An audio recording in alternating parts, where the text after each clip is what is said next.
I have a story that you'll never forget about bad parenting. This story is so twisted and weird, I think about it still to this day. There was a couple I knew who was the life of the town, really. Everyone loved to see these two together. Hell, I even thought they looked great. He was charming and well-kept, and she was slim and brunette, and obviously some type of gymnast or ballerina. I never asked because I didn't care enough to keep up with the Joneses. Anyway, they had this habit of always traveling and touring and photo shoots. I mean, with bodies like that, who could blame them? And you know what? I desired to be just like them. They were that ultimate power couple, so to speak. So anyway, they find out that they're pregnant, right? Some sunny day in June, and they're totally hysteric about it. But not the way that you imagine. I mean, everyone from houses down would hear the loud banging of pots being thrown and echoes and cuss words. Oh man, all that over a baby? I began to think after hearing all the gossip about it around town. The woman was tripping because she obviously didn't want to take time off of her busy schedule or career to have a child. She claimed the baby would ruin her figure. I remember thinking to myself, wow, like, do they not know about the other options? It wasn't my business anyway. I just hated their business, would always make it back to me. Finally, a baby is born, right? So they post 100 pictures a day for this really cute, charming baby.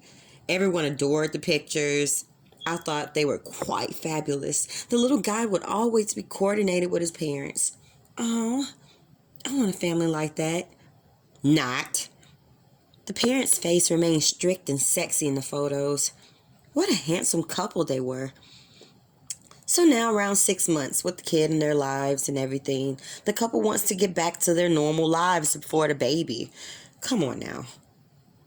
As adults, we know there is no such thing after the baby arrives as going back to normal. That's simply not the way that it is. Ignorant fools they were. Such ignorance was involved in what I now reveal to you.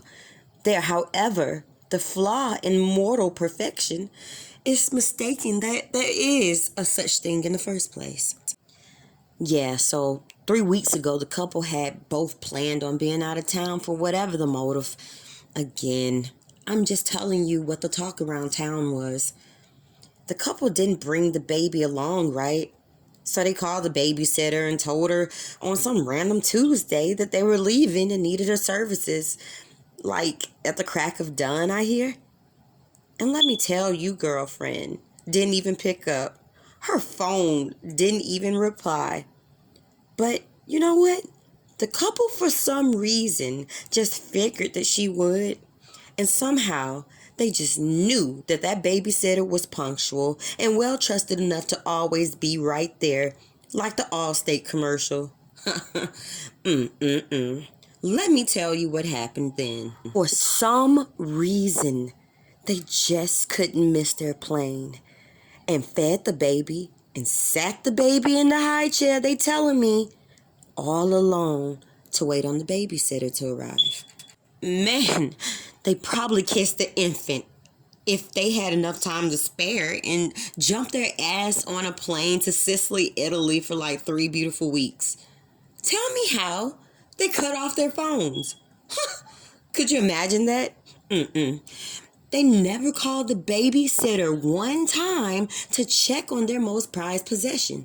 Stay with me.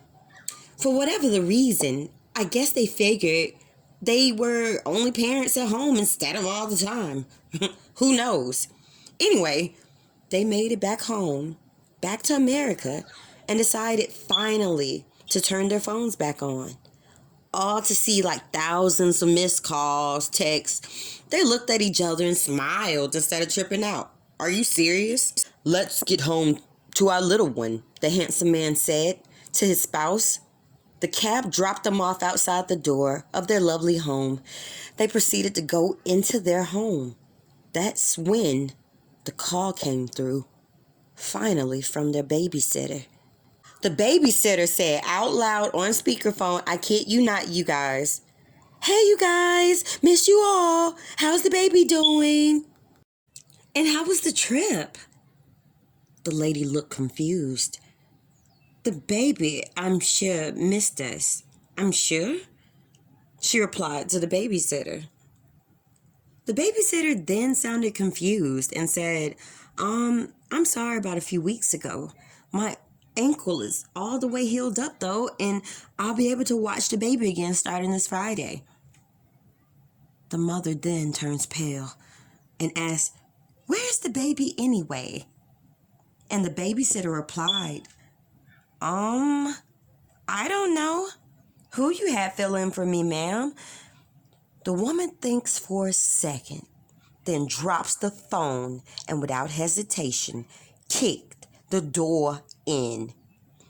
The father started cursing psychotically, loud as they made it into the house, both cell phones on the floor. The babysitter was still on the phone, unanswered, when the screaming started. The baby, to your horror, was still in the high chair, dead as can be. The warm temperature in the house left on 3 weeks ago had made the infant begin to reek, after they had died 2 weeks prior to starvation and dehydration. You think you know a crazy couple. What about the ones who refuse to change in the name of parenthood? This is a true tale from the South.